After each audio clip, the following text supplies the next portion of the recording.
Hey guys, Starmaker or Richard, depending on whatever platform you are watching this presentation on, and I'll be talking about invasive species, most notably the winter moth. The first question to start this off is, what are invasive species and why should it concern you? Well, invasive species are species that are non-native to an area and can technically be called aliens to the ecosystem. That and they are a potential danger to said ecosystem. A good example of how a certain species can be invasive, like let's take this specific species, and through whatever accident or whatever means, this species is now in an area where they're most likely to cause harm and threaten the very life of countless species such as the bees or any animal that could succumb to the invasive species. Thankfully, we are not talking about this particular species, but as noted above, we'll be looking at the winter moth.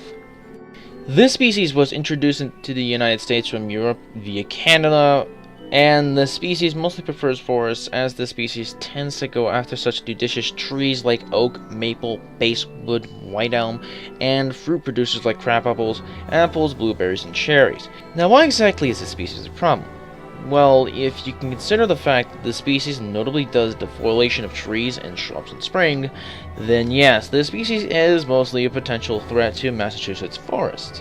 Now, I know you may be thinking, but they can go back to leaves, right? Surely nature's trees can simply regenerate leaves, much like how the essential beans in Dragon Ball Z can restore a person back to health. However, this can put severe stress on the tree, and I'm pretty sure we all know the effects of stress, am I right? The other thing is that through this website, research has shown that complete defoliation can reduce the annual growth of some oak species by as much as 47%, and successful foliations can kill branches or entire trees. And that's not the only problem with these tree-killing nightmares. What these moths do, in short summary, is after mating, the female lays approximately 150 eggs under tree bark, or in tree crevices. This matters because when these eggs hatches in March or April, out comes an inchworm like this. Then the damage begins as the caterpillars work their way into the tree buds and leaves to feed. They can also drop into the trees into ornamental shrubs like roses. When their feeding frenzy ends in mid-June, they migrate into the soil to pupate and emerge as moths. Now, the big picture is that the caterpillars can exhibit secondary effects, such as prolonged cool springs, which allows the caterpillars to feed even longer in the buds.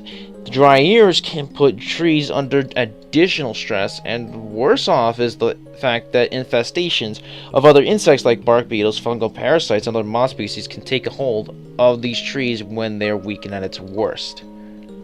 Now, exactly what is being done to prevent the spreading of these tree-eating parasites at this point? Well, luckily in 2005 through 2006, in a cooperative effort by the Department of Entomology at the University of Massachusetts and the Forest Health Program at the Massachusetts Department of Conservation and Recreation, there is a fly known as Census albicans that the organizations had mentioned above were released at Wampatuck State Park in Hingham and on town-owned property in Wenham, Massachusetts. In 2011, the university provided an update on the project that these parasitic flies were effective in combating the winter moth population in Nova Scotia and as well as other parts of Canada. Lastly, where exactly does this leave us, and what can we do to prevent the possible spreading of this organism? Well, if you are concerned about your ecosystem, there are a couple of things you can do. First off, if you can, provide supplemental watering. This can help trees recover from stress of defoliation and refoliation. Second, there is tree banding, where paper or plastic strips covered with a sticky substance that can create a barrier that attracts the adult females and caterpillars. This method, however, has not been proven to be effective for the major infestations, mostly for three simple things. The bands can fill up and lose their effectiveness rapidly. Some insects can pass under these bands, and female moths confronted with the bands can lay their eggs below it. This method is mostly for the minor infestation on trees, so keep that in mind. Lastly, there are oil sprays and a certain pesticide known as Bt. Kurtzki. Thing is, with oil sprays, they are mostly recommended for the fruit orchards as they give imperfect results, and the pesticide can also kill our native butterflies and moths, which are mostly beneficial or benign.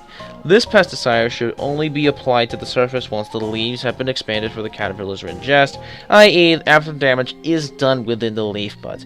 keeping in mind that the mature caterpillars can be resistant to the pesticide. And that concludes the presentation. Thank you for listening. Citations will be either linked in the description of this video or through another method. And ladies and mental gen, I hope you all have a wonderful night or day wherever you live. Good night.